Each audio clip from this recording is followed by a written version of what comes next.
So I'd like to, in the remaining time, explain to you what to do if you would get complex eigenvalues.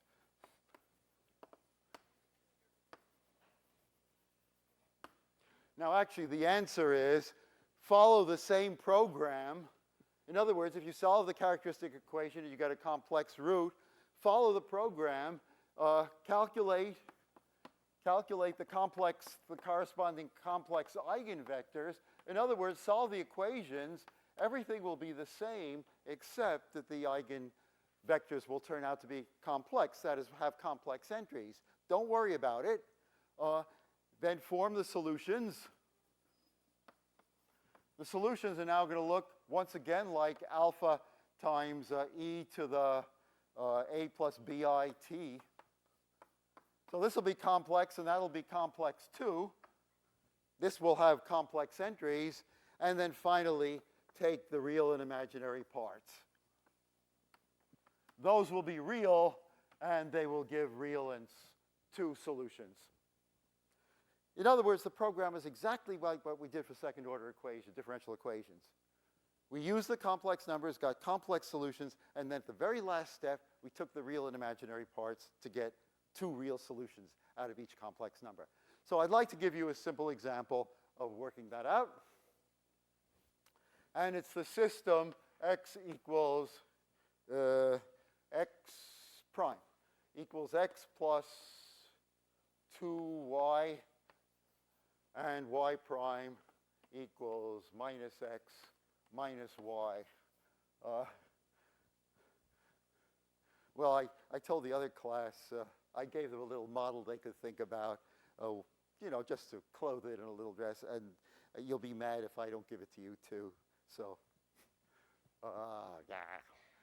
So anyway, because it's springtime, even it doesn't feel like spring, but it will this weekend. It's getting warmer. So, and since when I can't do, when I'm too tired to make up problem sets for you, late at night I watch reruns of Seinfeld. I'm from New York. It's just in my bloodstream. So of course,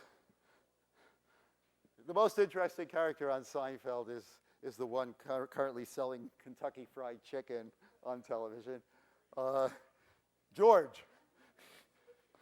So we're going to consider Susan, who's the girlfriend who got killed by licking envelopes, poison envelopes, and George, who carried on their love affair until Susan was disposed of by the writers by this strange death.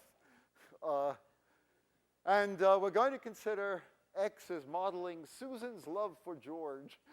Susan's love for George.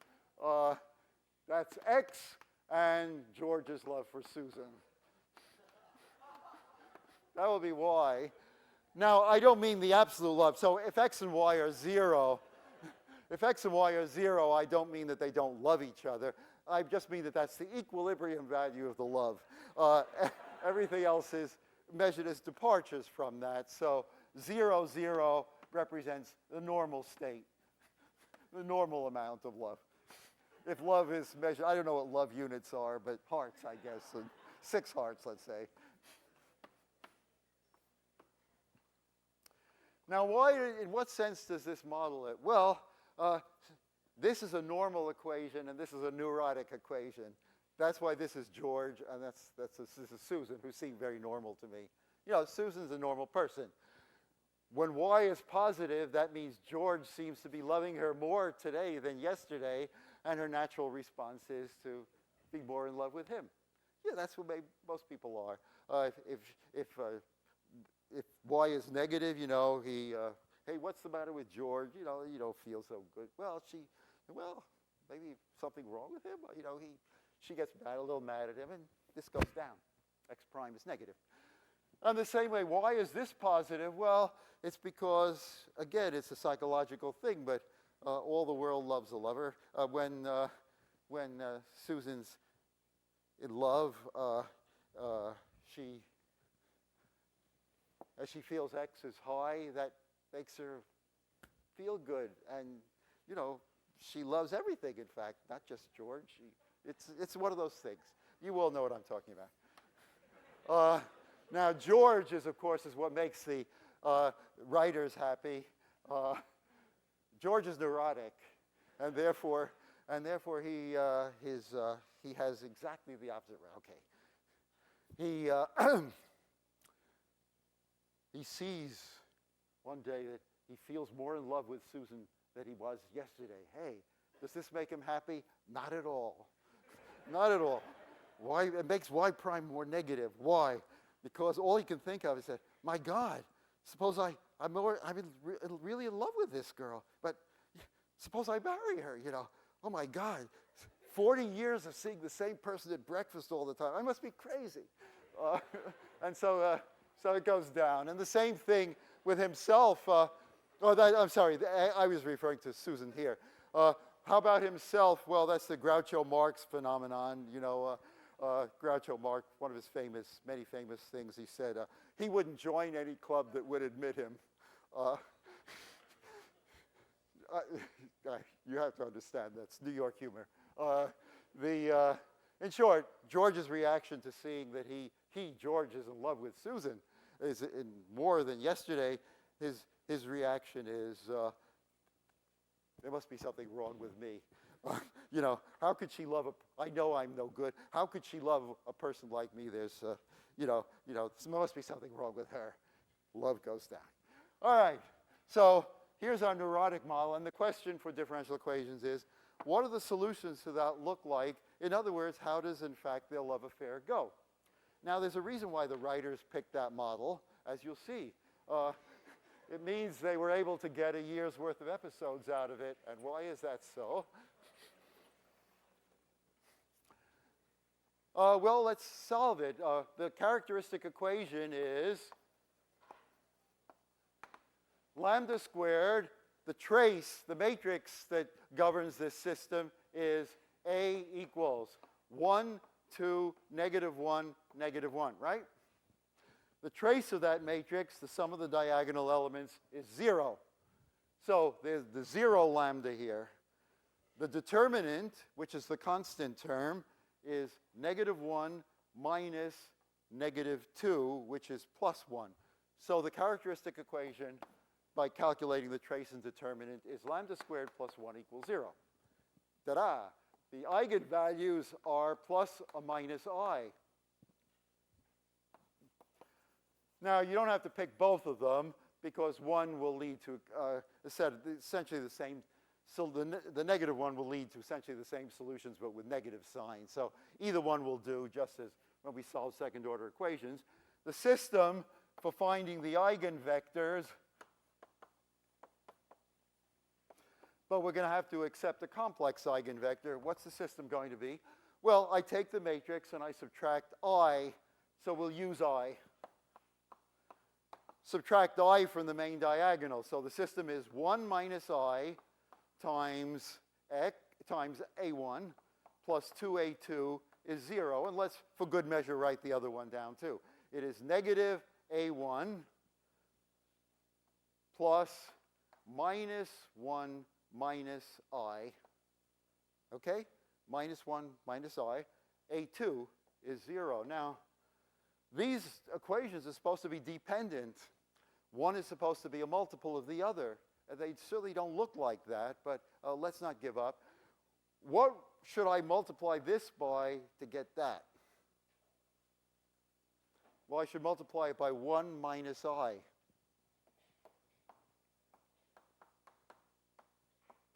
If I multiply the second equation by 1 minus I, that will turn this coefficient into that coefficient.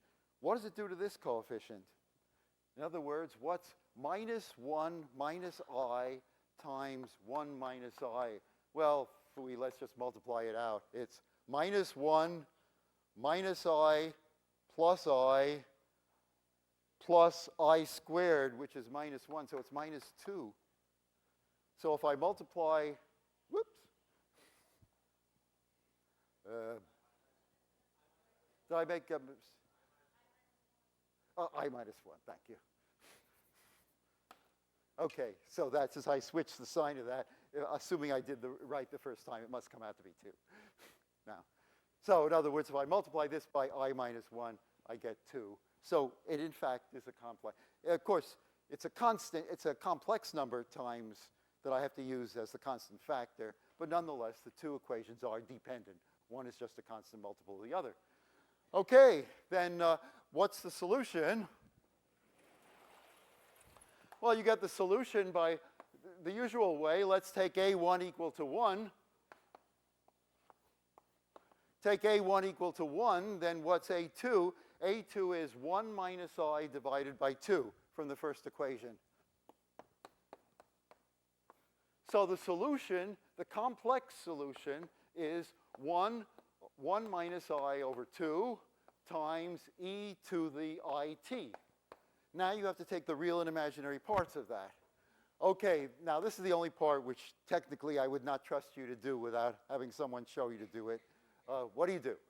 All right. You have to, well, of course, you know how to separate the real and imaginary parts of that. It's the first thing. To separate the vectors, I don't know how to explain this, just watch. The real part of it is 1 half. The, is that negative? It should be negative 1, so minus this plus that, because I didn't put it on the right sign. Okay, so it's minus a half plus I times 0, 1 half.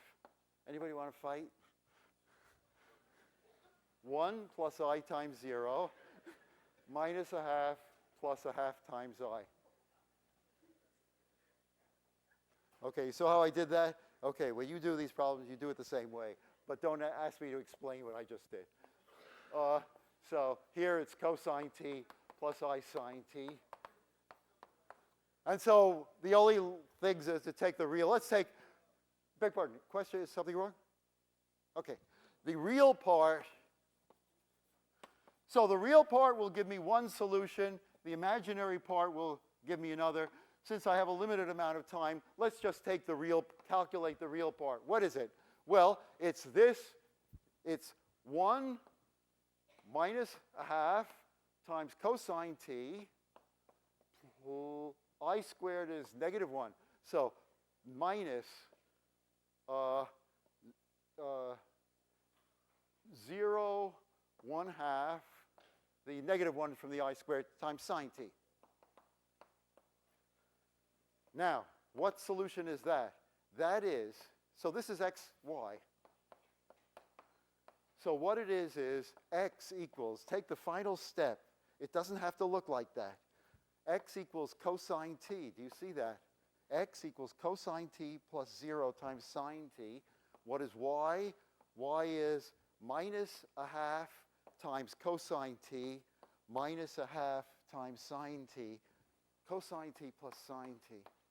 Now, you may have the pleasure of showing eliminating x and eliminate t, you get a quadratic. This is a quadratic polynomial in x and y equals 0. This is an ellipse. As t varies, you can see this repeats its values at intervals of 2 pi.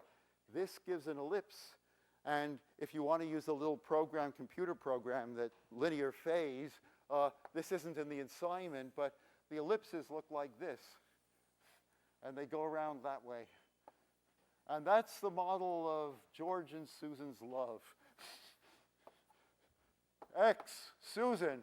Y, George. They go round and round in this little love circle, and it stretches on for 26 episodes.